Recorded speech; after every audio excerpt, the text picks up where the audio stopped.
अस्सलाम वालेकुम जी। मैं हूं खुर्रम शहजाद और आज मैं आपके लिए लाया हूं एक और नई कहानी। लेकिन ये कहानी बहुत दर्दनाक है। ये कहानी है एक बाप की और एक बेटी की। एक ऐसी बेटी जिसके बारे में कहा जा रहा है कि वो अपने बाप के हाथों मारी गई, या बाप के साथ जो उनकी माँ थी, जो सौतेली माँ थी, उसके हाथों मारी गई। ये कहानी शुरू होती है इंग्लैंड से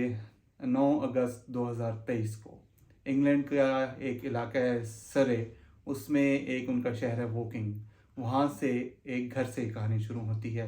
9 अगस्त को इरफान शरीफ और उनके साथ उनकी अहलिया बीनिश बतूल, उनके भाई फैसल मलिक वहाँ से पाकिस्तान की वन वे टिकट करवाते हैं। उनके साथ 5 के करीब बच्चे भी हैं और वो पाकिस्तान आ जाते हैं। पाकिस्तान से 10 अगस्त को एक कॉल जाती है यूके की पुलिस को, जिसमें उनको बताया जाता है कि वोकिंग के इस घर में एक बच्ची मौजूद है और पुलिस जाके उस बच्ची को रिकवर करे। जब पुलिस वहाँ जाती है तो देखती है बच्ची मुर्दा होती है। उसके बाद पुलिस ट्रेस करती है उस कॉल को जो उन्हें पाकिस्तान से गई है, तो उनको पता चलता है कि जिस शख्स ने कॉल की है, इरफान मलिक, वो 9 अगस्त की शाम को वन वे टिकट लेके इंग्लैंड से पाकिस्तान आ चुके हैं। इंग्लैंड की जो पुलिस है, यूके की जो पुलिस है, वो पाकिस्तानी अथॉरिटीज़ को इंटरपोल के ज़रिए एक ख़त भिजवाती है और कहती है कि इस शख्स है, इसके साथ इसकी बीवी है बीनिश बतूल और उनका भाई है फैसल मलिक, उनको यहाँ पर पाकिस्तान में ट्रेस किया जाए। उनके साथ 5 बच्चे भी हैं। पाकिस्तान की जो अथॉरिटीज़ हैं वो इस ख़त के बाद छानबीन शुरू करती है, तो उनको मालूम होता है कि ये जेहलम के रहने वाले लोग हैं और जेहलम के कैंट के एरिया में एक इलाका है लोटा चौक, वहाँ पे इनका घर है और ये लोग वहाँ रहते हैं। जब पुलिस वहाँ जाती है तो पता चलता है कि वो लोग वहाँ से जा चुके हैं। ये बात हो रही है 10 अगस्त के बाद की। एक महीना होने को आया है। पाकिस्तान की पुलिस, पंजाब की पुलिस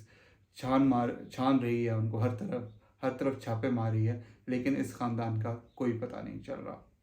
ये ख़ानदान कहाँ है, पुलिस इस बारे में कुछ नहीं जानती। तमाम पुलिस ने अभी तक 5 अजला में इनके लिए सर्च की है, तलाशी ली है, जिनमें जेलम, जिनमें मीरपुर, जिनमें गुजरात, जिनमें सियालकोट और जिनमें चकवाल शामिल है। शुरू में ही कहा गया था कि ये जो बीनिश बतूल हैं, जो अहलिया हैं इरफान मलिक की, वो चूँकि कश्मीर मीरपुर की रहने वाली हैं तो शायद ये लोग वहाँ भागे हैं, लेकिन वहाँ भी इनके कोई शवाहिद नहीं मिले। इस वक्त पुलिस का कहना ये है, पुलिस के जो जेलम पुलिस के सरबराह हैं नासिर महमूद बाजवा, उनसे हमारी बात हो रही थी कल, तो वो ये बता रहे थे कि उन्होंने इनके गिर्द, उनको मालूम है कि वो किस इलाके में है और उनके गिर्द उन्होंने घेरा तंग कर दिया है, लेकिन उन्हें एग्जैक्ट जगह का नहीं पता कि कहाँ पे है जहाँ पे वो जाके उनको निकालें। दूसरी तरफ बरतानिया की जो पुलिस है उन्होंने बहुत ज़्यादा दबाव डाला हुआ है और पंजाब पुलिस पे दबाव है कि वो इनको जल्दी से पकड़ लें। लेकिन इसमें एक बड़ी टेक्निकल बात है। टेक्निकल बात यह है कि जो ख़त इंटरपोल ने लिखा था इनको, पाकिस्तानी अथॉरिटीज़ को, उसमें ये नहीं कहा गया था कि इनको गिरफ़्तार किया जाए। उसमें कहा गया था कि इनको तलाश किया जाए और उनसे पूछगछ की जाए कि ये वाक़या क्या हुआ है और कैसे हुआ है। तो इस वजह से जो पाकिस्तानी अथॉरिटीज़ हैं, पाकिस्तानी पुलिस है, वो शुरू में काफ़ी हिचकिचा रही थी इस पर अमल दरामद करने में, क्योंकि इनके पास ज़ाहिर है उनको गिरफ़्तार करने का कोई इख्तियार नहीं था। और पाकिस्तान में ज़ाहिर है जब इस तरह की बातें होती हैं तो बहुत बड़े इश्यूज़ भी बन जाते हैं, स्कैंडल भी बन जाते हैं। तो ये शशोपंज में रहे कि उनको गिरफ़्तार करना चाहिए या नहीं करना चाहिए, तो थोड़ी सी ताख़ीर इनसे हुई, जिसकी वजह से जो है उनको मौका मिल गया भागने का और अब वो भाग रहे हैं। लेकिन हमें ये भी पता चला है कि इस की वजह से जो मफरूर लोग हैं वो पुलिस के करीब भी रहे हैं, लेकिन उसके बावजूद पुलिस को पता नहीं चल रहा। हमें इनके बहुत करीबी ज़राए से ये इल्म हुआ है कि वो 10 रोज़ तक जेहलम शहर में एक सिटी हाउसिंग सोसाइटी है, वहाँ पे रहते रहे हैं और पुलिस को, बिल्कुल पुलिस की नाक के नीचे रहते रहे हैं, लेकिन पुलिस को इनका इल्म नहीं हुआ। अब सूरत हाल ये है कि पुलिस ने उनके 10 के करीब जो रिश्तेदार हैं उनको उनसे तफ्तीश कर रही है और उनको उठा लिया है और कुछ के ख़िलाफ़ उन्होंने मुकदमात भी दर्ज किए, जिनमें इरफान शरीफ की एक बहन फरहाना शरीफ भी शामिल है। उनके खिलाफ डकैती का मुकदमा हुआ है कि उन्होंने 1,90,000 रुपये एक शख्स की गाड़ी से चुराए हैं। इसी तरह उनके जो 2 भाई हैं, इमरान मलिक और मलिक ज़रीफ, उनके खिलाफ चकवाल में, थाना सिटी चकवाल में अगवा का मुकदमा एक दर्ज हुआ है और इन मुकदमात के तहत उनको पुलिस ने गिरफ़्तार किया हुआ है और उनसे पूछगछ कर रही है। इसमें एक और दिलचस्प चीज़ ये सामने आई है, हमने जब तहकीक की इस मामले पे तो हमें ये मालूम हुआ कि ये जो फैमिली है इरफान शरीफ की, इसका साबिक़ा भी मुजरमाना रिकॉर्ड है। बिलखुसूस जो मलिक ज़रीफ हैं, जो इरफान शरीफ के भाई हैं, वो इस तरह के कामों में मुलव्वस पाए गए हैं कि उनको उससे पहले एक दफ़ा दुबई भागना पड़ा, और उनकी एक लेन देन की तनाज़े की वजह से उनके वालिद साहब जो मोहम्मद शरीफ हैं उनको 2 साल के करीब जेल भी काटना पड़ी। अब उन्होंने, मोहम्मद शरीफ साहब ने, जिनके बारे में बताया जा रहा है कि वो दिल के मरीज़ हैं, वो ज़्यादा लोगों से आजकल नहीं मिल रहे और वो भी तकरीबन रूपोश ही रहते हैं, उन्होंने हाई कोर्ट में एक रिट की हुई है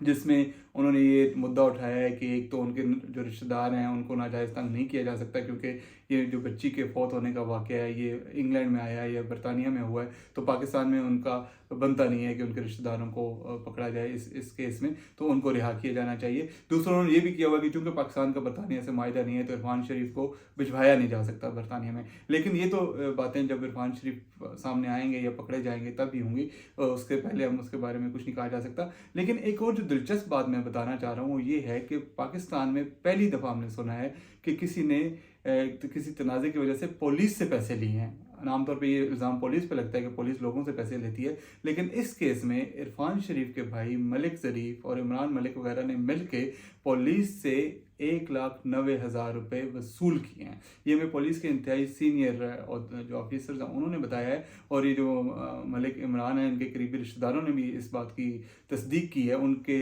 वकला के करीबी हल्कों की जानिब से भी इस बात की तस्दीक की गई है कि ये 1,90,000 रुपया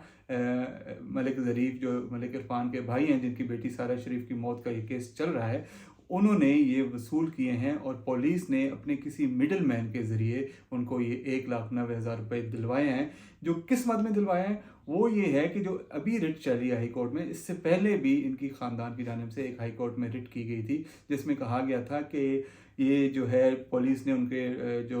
मलिक इमरान वगैरह हैं उनके रिश्तेदार हैं उनको सबसे बेजहा में रखा हुआ है। तो जब इस रिट की वापसी के लिए पुलिस ने उनसे रब्ता किया, क्योंकि पुलिस की काफ़ी सुबकी होती है, जब अदालत में एक मामला आ जाता है तो उनको बहुत सारी वजाहतें पेश करना पड़ती हैं, तो उसको जब वो उसके लिए उन्होंने कहा जी कि आप रिट वापस ले लें, मामले को किसी और तरीके से हल करते हैं। तो जब बातचीत हुई, उस बातचीत के दौरान उन्होंने इस रकम का मुतालबा किया कि 1,90,000 रुपये हमें दी जाए, क्योंकि हमारे इस मुकदमे पे अखराजात हुए हैं। तो पुलिस ने खुद तो नहीं दिए, लेकिन मजबूरन उनके किसी मिडल मैन ने ये रकम इनको दी। तो ये पाकिस्तान की तारीख में पहली मरतबा हुआ है कि एक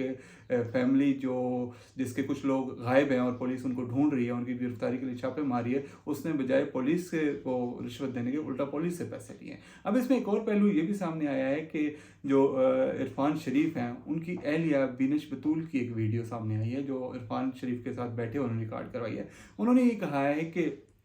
हमें जो है बहुत मजबूरी की हालत में हम रूपोश हैं, और हम इसलिए रूपोश हैं कि हमें हमारी जानों को ख़तरा है और हमारे रिश्तेदारों के साथ जो बुरा सलूक किया जा रहा है वो उसका ख़तरा है। उनका जी हम ताउन करने के लिए तैयार हैं यूके की अथॉरिटीज़ के साथ, लेकिन हमारे जो बच्चों हैं उनको तंग ना किया जाए, हमारे रिश्तेदारों को तंग ना किया जाए, और हमारे साथ थोड़ा सा रिलैक्सेशन दी जाए, कोऑपरेट किया जाए। अब इसके बाद ये तवक्को की जा रही थी पिछले हफ्ते कि वो शायद किसी वक्त अपने आप को पुलिस के हवाले कर देंगे, लेकिन अभी तक उन्होंने नहीं किया। इस बारे में जब हमने उनके जो वकील हैं राजा हक नवाज, उनसे पूछा तो उन्होंने कहा कि उनके ख्याल में ये लोग जो हैं उनका जी हमारा बरह रास्त तो इनसे रब्ता नहीं है, बज़ाहिर तो वो वकालत कर रहे हैं उनके वालिद मोहम्मद शरीफ की, जिन्होंने अपने दूसरे बेटों और रिश्तेदारों की बाजियाबी के लिए दरख्वास्तें दायर की हुई हैं। लेकिन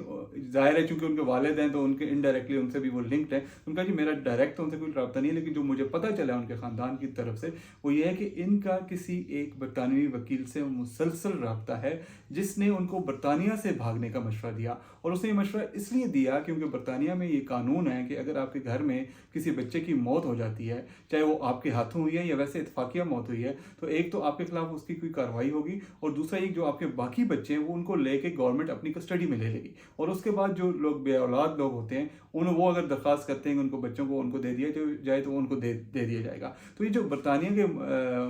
जो वहाँ पे वकील हैं जो मुबैना तौर पे जो इन्होंने उनसे मशवरा किया, तो उन्होंने मुबैना तौर पे उनको मशवरा दिया कि आप वहाँ से इंग्लैंड से भाग जाएं, पाकिस्तान चले जाएं, तो क्योंकि अगर आप वहाँ रुके तो आपके बच्चे जो हैं वो किसी के हवाले कर दिए जाएंगे, और चूंकि आप मुसलमान हैं तो आपके खिलाफ तअस्सुब पर मबनी कार्रवाई होगी, लिहाजा बेहतर यह है कि आप वहाँ से फ़ौरन निकल जाएँ। और उन्होंने उनको ये भी कहा कि अगर आप इंग्लैंड में रहते हैं तो आपके जो बच्चे हैं वो क्या पता किसको दें, किसी यहूदी को दे दें या किसी और गैर मुस्लिम को दे दें, तो इसलिए अगर आप उनको बच्चों को बचाना चाहते हैं तो वहाँ से आप फ़ौरन निकलें। तो अब ये एक तअस्सुर ये मिल रहा है कि अपने बच्चों को बचाने के लिए, उनकी कस्टडी बचाने के लिए वो पाकिस्तान आए हैं और इसलिए यहाँ पे रूपोश हैं। अब एक चीज़ और भी हमें कल کل کسی نے بتائی، وہ جو ان کے وکیل ہیں ان کے ذریعے سے ہمیں پتہ چلی کہ وہ اس لیے بھی غائب ہیں ابھی کہ وہ یہ چاہ رہے ہیں کہ جب تک پوسٹ مارٹم کی رپورٹ سامنے نہیں آتی، کیونکہ پوسٹ مارٹم کی ایک ابتدائی رپورٹ آ چکی ہے اور اس میں ابھی یہ نہیں پتہ چلا کہ جو بچی کی موت ہوئی ہے یہ کس وجہ سے ہوئی ہے۔ انہوں نے کہا کہ اس کے بچے کے جسم پہ زخم کے نشان تھے، ان میں کچھ پرانے زخم بھی تھے، کچھ نئے زخم بھی تھے، لیکن یہ نہیں پتہ چلا کہ موت کی جو ایگزیکٹ وجہ تھی وہ کیا تھی۔ تو وہ دیکھنے کے لیے ابھی یہ لوگ انتظار کر رہے ہیں کہ وہ پوسٹ مارٹم کی ایک مکمل رپورٹ آئے اور اس میں جو اس کا کاز آف ڈیتھ ہے یا موت کی جو وجہ ہے وہ پتہ چلے، اور اس کے بعد ان کو اپنا جو دفاع میں جو ان کو موقف انہوں نے اختیار کرنا ہے وہ ان کو پتہ چلے گا کہ انہوں نے اپنے دفاع میں کہنا کیا ہے، تو وہ ایک دفعہ یہ اپنا کیس بنا کے اس کے بعد باہر آ جائیں گے۔ اب تک کی یہی اپڈیٹ ہے، مزید اپڈیٹ دیکھنے کے لیے آپ ہمارے ساتھ جڑے رہیں اور یہ channel stories with Khurram Shahzad subscribe کریں۔ ہم آپ کو لیٹسٹ اپڈیٹس دیتے رہیں گے۔ بہت شکریہ۔